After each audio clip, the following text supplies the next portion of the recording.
What's up guys, my name is Abby, welcome to Your Penny Matters. Today's video is about how I purchased my Jaguar XF during a pandemic and why I chose this particular car over others.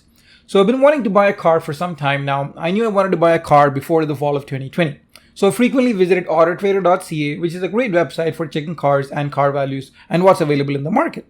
I didn't exactly know which brand I wanted to buy, but I knew I wanted a reliable car and one that offers great value for my money. I also knew I wanted a used car and not a brand new car, and one that has dealer or factory warranty remaining on it. Now, the reason I wanted to buy a used car is because cars are not an investment that grows. It's almost always a depreciating asset.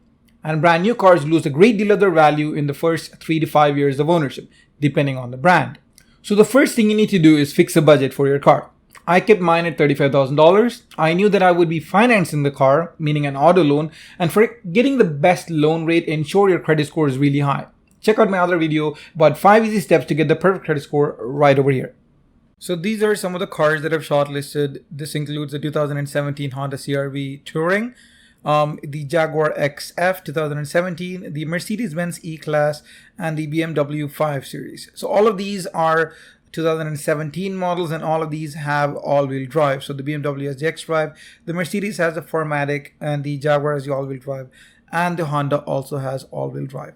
Now the reason I chose the 2017 model year for purchase is because they offer the best value for the buck. So don't look at the Honda CR-V yet because, hey, I'll come back to that. So the BMW 5 Series, the 2016 year offers the best value. The Mercedes also 2017 offers the best value. The Jaguar XF also 2017. So the Honda, because it loses none of its value, basically it's just losing very little of its value. So 2019 you still pay 80% of the car's original cost, so it's better to get a 2019 version. But hey, I included the Honda in my comparison because I wanted to convince myself that I'm comparing my purchases to a very reliable, very fuel efficient, and very popular and cost effective car. So this is ideally the best that you have to compare everything to. So the Jaguar, you pay less than 50% of the cost. So you can get a 2017 version for less than half of its actual value. The same also is applicable to the Mercedes, where you're paying 50% or roughly less than 50% of its value. The BMW, you're paying less than 50% for a 2016, but you can look at 2017 model years as well. So the Honda, yeah, don't go there. 2019, you're still paying. So, but the reason I put it in there is because the price is actually very similar. So if you look at the actual price, these are in US dollars, so $33,795. You still pay $24,000 for a 2017 version car.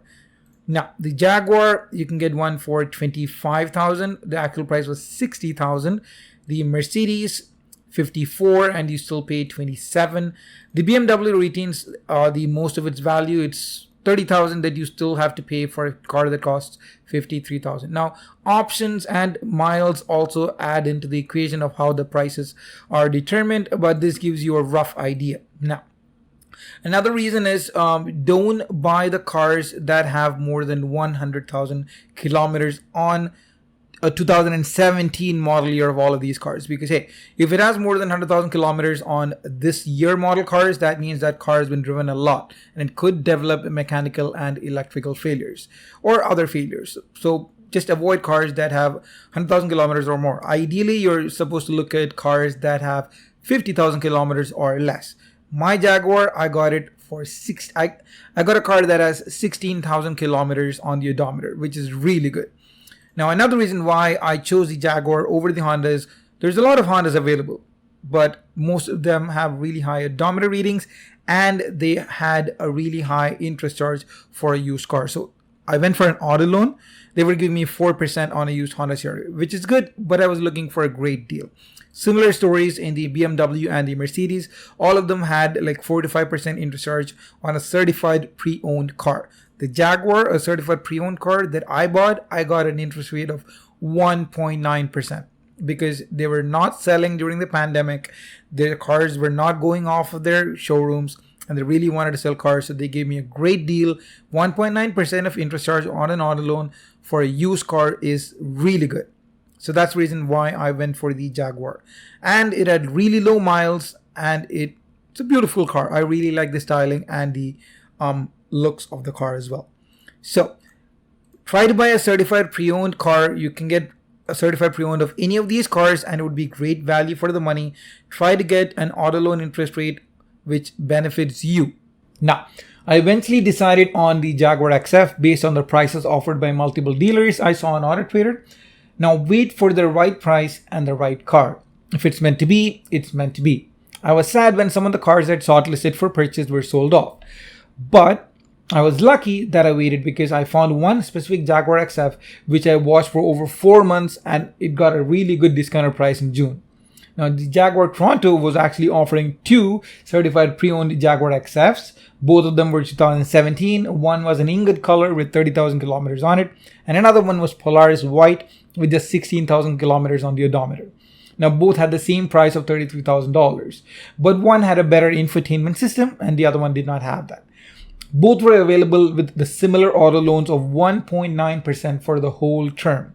Because Jaguar really wanted to sell cars during the pandemic, there was nobody buying them, so they were really offering great rates. Now, I eventually settled on the Polaris white because it was in pristine condition, while the ingot, it had scrapes and the interior looked like it had been eaten in and smoked in.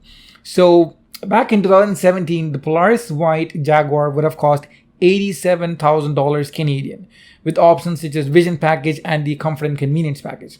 That's over $50,000 depreciation on a car when they had listed it in June. Even brand new right now, if I wanted to buy a 2020 Jaguar XF with the same options, it would come up to $82,000 if I wanted to buy the same model. It was during the middle of the pandemic and the official Jaguar dealer had just reopened and you could walk in only with an appointment and a mask. I went and inspected the car. I test drove it. It was in immaculate condition. I knew I had leverage since the car was unsold for over 4 months at the dealership. I was just sitting there. They had already reduced the price from around 40,000 Canadian dollars to $33,000. Now the dealership was unwilling to budge from the sale price, so I asked for a discount on the winter tires and the free extended warranty till 2023 or 160,000 kilometers. They did agree after about an hour of negotiation. Now, I'm going to dive deep into the costs associated with buying a car. Now, I'm going to be listing all of the costs other than the sale price that you'll be paying on the car. Now, I'm going to be listing it here. You guys can check it out. Now, I'll be reading some of them so that you guys are aware of what exactly these costs are. So now there's an extended warranty. Now, this is an option. If you can get it for free, I would advise you to get it for free. I managed to negotiate it and add it to the price of the car just for free because this is something that the dealership can offer you, because it's up to their discretion if they want to give you the extended warranty, if the car is eligible for extended warranty, etc. Now the next fee is the OMVIC. Now this is specific to where I bought the car from. It's the Ontario Motor Vehicle Industry Council fee. It's just $10. You can't escape that. Now, fuel.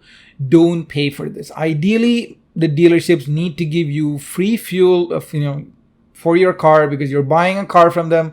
It has to be loaded. A full tank of gas has to be provided ideally. Some may charge you. It's up to you if you want to, get this free or not. But I would advise ask for free fuel.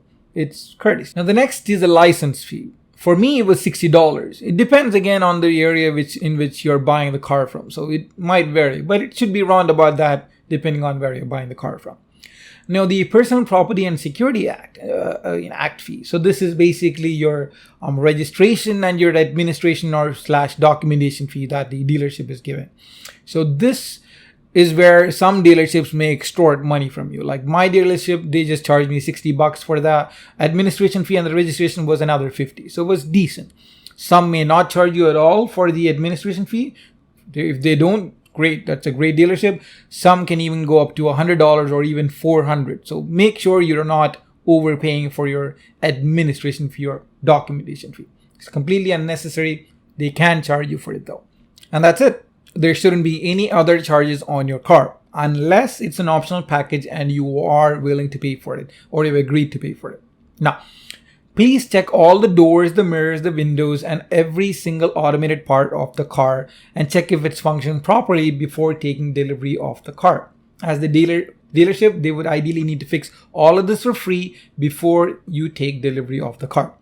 Now my Jaguar's battery was actually quite low. I did point it out to them, but they said it'll be fine after I go for a couple of long drives. Now I knew the life of a car battery is just 3 to 5 years, so I knew it was pretty much dead. But I still, entertained them. I knew the car was in warranty, so I just took it out for a long drive, came back the very next day to the dealership because, hey, guess what? The battery was still low and they did replace it free of charge. They put in a brand new battery. Now, since the car was under warranty till 2023, that's why they were able to do this. This is where the extended warranty comes in really handy, as the official dealer has to abide by it. Another example of customer service is that they would give you a loaner car or an Uber to get to and fro from the dealership if your car is in service, as well as roadside assistance 24 hours, 365 days a year till your warranty expires. There's also an inbuilt comm system that lets you communicate directly with Jaguar customer support in the car if your car broke down on the road. Now, cars like these have never been to a local garage because this is a 2017 model and most cars still have their official warranties till date. Now, I think Jaguar gives you 4 years or 60,000 kilometers standard warranty. So most of the car issues are not known to the outside world. They're only known to Jaguar dealerships. But so far from Reddit and other sources, cars post 2015 have had no other major issues. They have some slight electrical problems, but most of them would be fixed within warranty. So be ready to walk away from a car dealership if you don't like the car, or if you get your gut feeling that says that, nope, this is not the one. Trust your instincts and your research, not the dealer. I hope this video has been helpful. Thank you so much for watching. If you love the content, hit the like button and subscribe because your penny matters.